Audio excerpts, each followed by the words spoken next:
Hey, what's up, everybody? My name is Agasicles Stamus. I am the technology editor and sometimes managing editor over at Geeks Worldwide, or the GWW. Coming at you tonight with a quick hardware hit up with my initial hands on and impressions of a couple pieces of new hardware that we have brought into the Forge.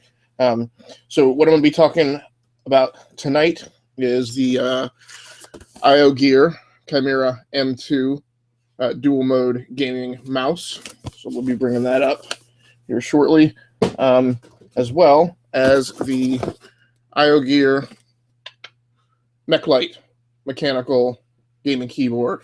Now, ioGear is a name that at least I don't normally associate, excuse me, with hardcore gaming gear. But one of the things I've been trying this year is I have previously been very wired around the notion and probably guilty of propagating the thought that in order to have decent gaming gear with a gaming keyboard, that you've got to spend upwards of 150 200 bucks to have a good gaming keyboard, and with a gaming mouse that you need to pay upwards of 65 70 bucks. Um, excuse me. So one of the things I wanted to try in 2016 is I wanted to try and kind of step back from that notion and look at some less expensive gear. So the first thing we're going to talk about is the Mechlite keyboard, and the first thing I wanted to bring up on camera, because I think you will see that the Mechlite is very similar, is this is my current gaming keyboard, the Turtle Beach Impact 100 gaming keyboard, and what we're going to see is that the Mechlite is very similar. So, the Mechlite keyboard is a product that just became available in January of this year. Um, on Amazon, it goes for about 73 bucks. So the Turtle Beach Impact 100 gaming keyboard, which is the least expensive of a product line of three gaming keyboards that Turtle Beach does, goes for about 60 bucks. So it's a slightly less expensive keyboard. It is also not mechanical and doesn't have macro switches. So the ioGear Mechlite mechanical keyboard, which is from a product line that ioGear is calling the Caliber line of gaming products, like I said, is a mechanical keyboard.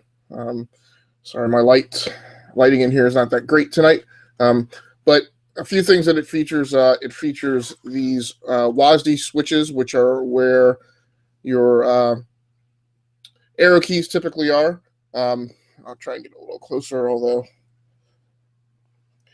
I said the light's not that much better, but you get a little better impression of the keyboard. It's a pretty standard, I guess, PS104 kind of layout keyboard. It's a very heavy base, which is the same as the Turtle Beach, and that's to offer stability for gaming. So the macro keys are kind of weird on this one.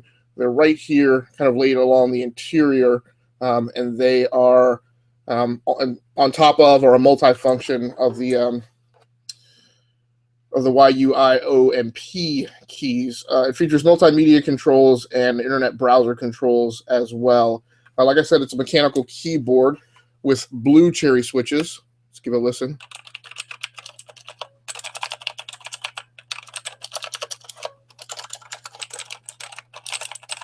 Now, people who use mechanical keyboards tend to be pretty rabid fanatics, myself included.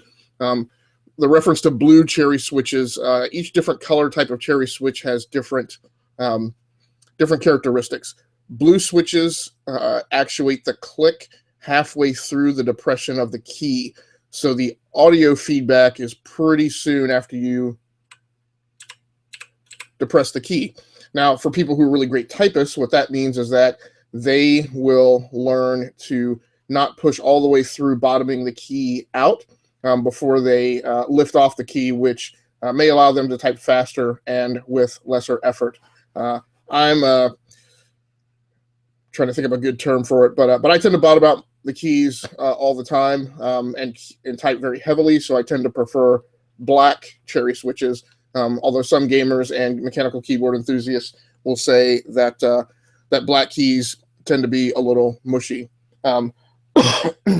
And brown cherry switches are in the middle. So I do I tend to also be a fan of gaming keyboards that are a little larger in the base, so types that have basically the equivalent of a monitor bezel. I call it a keyboard bezel of extra stuff that goes around the keyboard.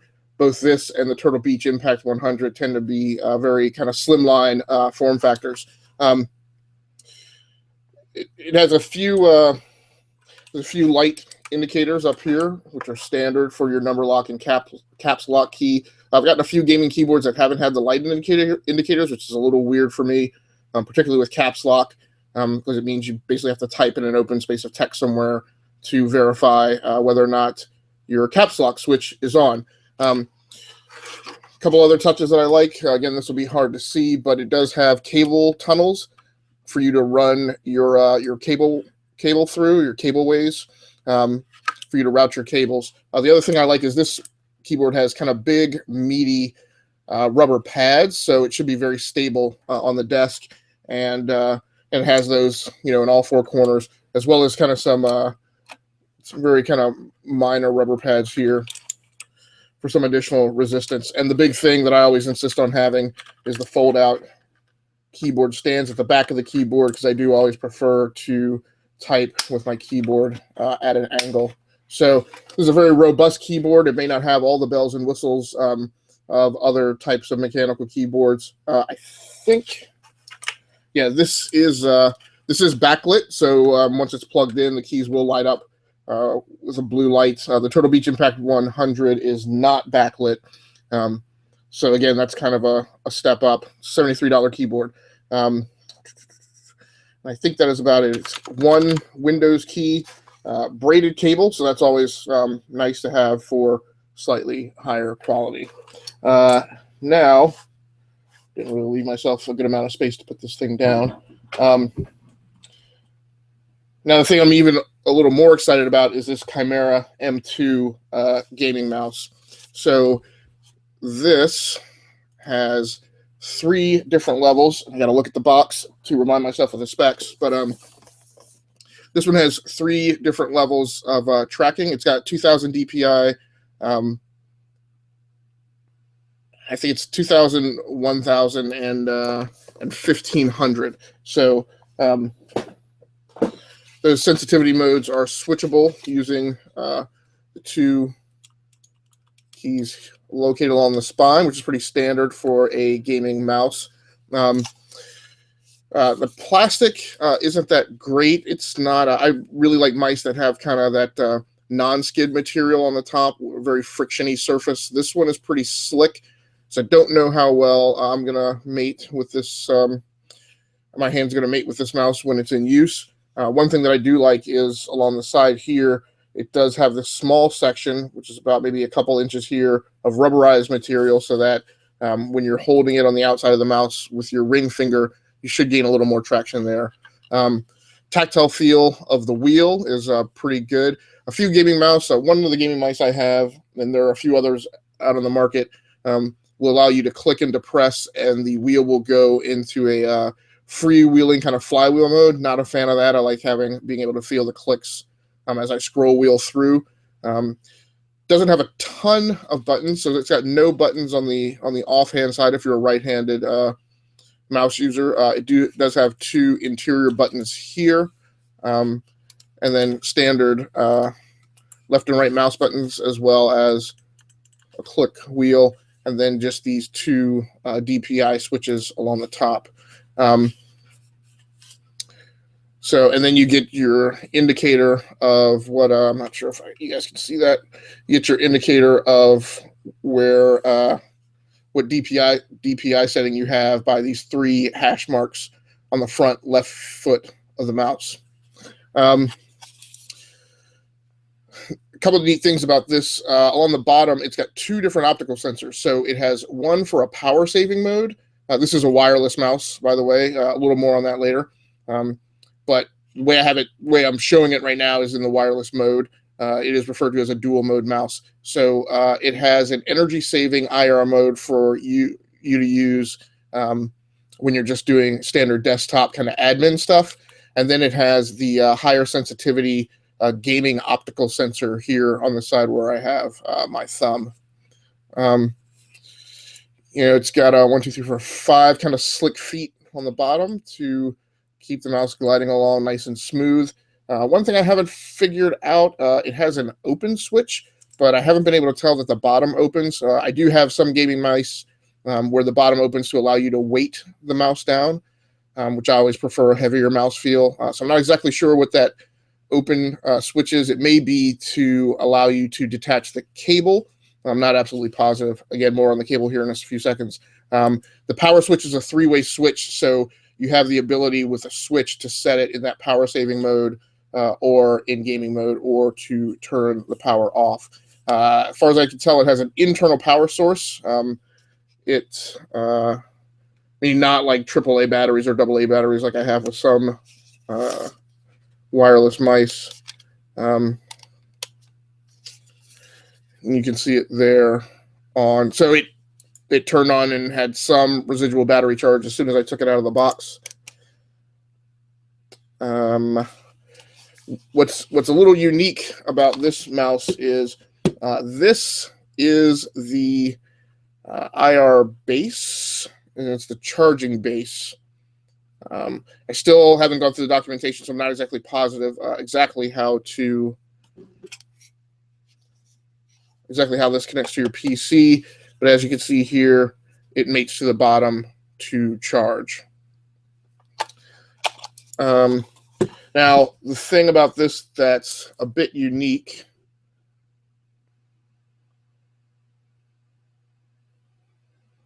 is it comes with this braided cable.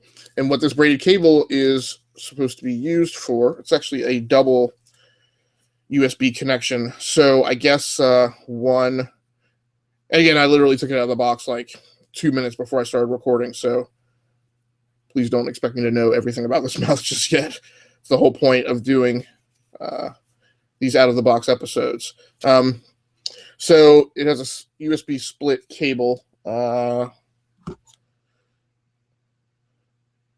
So yeah, one of those goes to the mouse. You can see the mouse end of it either goes onto the mouse or the power base using a micro USB connector. So you can have the base charged in, I guess, just to not be inconvenient. You can have the charging base plugged into USB, and then another base for actual mouse input.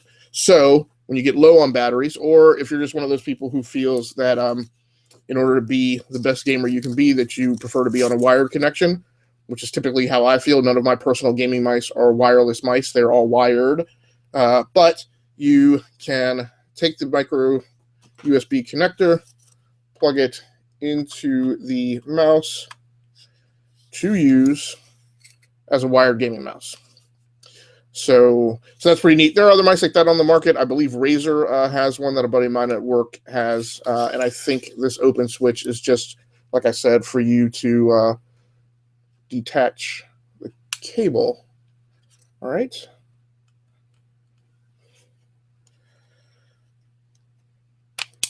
Yeah. So I'm going to be putting these two devices through their paces over the course of this weekend, and should have a review up on the site hopefully before the middle of next week. Again, ioGear is not a brand name that I normally associate. My camera's losing focus here a bit. Sorry. Tends to float off for some reason. But is not a name brand that I typically associate with gaming peripherals. They're kind of more of a kind of office worker, general admin, inexpensive manufacturer of desktop / PC peripherals. But last year, I think they got into the gaming market with this Caliber line of products. I've not used any in the past. Going in, I would be worried about their level of quality, since, again, they're not in the business of making these high precision peripherals, but we will give them a fair chance and see how it goes. So again, this has been an out-of-the-box episode of Geeks Worldwide, The Forge, which is our technology and primarily our hardware section. Please head to the site and check those out. And when you listen to other podcasts, such as The Forge episode number 1, which we just recorded last Sunday and is posted on the site, please remember to go to YouTube, go to our YouTube channel, go to our iTunes feed, go to our feed on SoundCloud, and give us a rating and some feedback. We would like 5 stars. It doesn't have to be 5 stars. Just be honest and tell us how you think we can improve. So thanks a lot for joining in with me tonight. The reviews for these will be up hopefully in the next few days. It's been a pleasure, and I'm out of here.